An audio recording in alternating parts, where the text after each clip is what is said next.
Another day, another artiste, another gun, as Deejay RYTIKAL has been arrested and charged for illegal possession of firearm and ammunition. Brawling, me knock him a kill him brawling.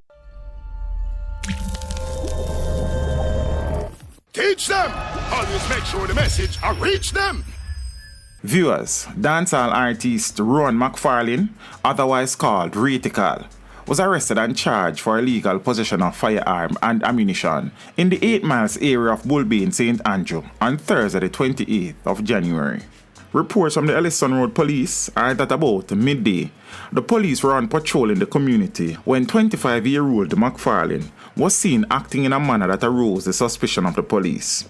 He was questioned and his car searched, and a 9mm Taurus .38 pistol with 12 rounds of ammunition found. McFarlane was subsequently arrested and charged. Investigations continue. Teach them! Hey yo, hello! Send the message and make it reach them. It's teach them. Right here, Warlord representing. Thank you for watching. Like the video before you go. Please subscribe if you haven't done so. And remember to share the video with your friends and family. And browse the channel for more quality content. Until next time, walk good, my friends. Teach them!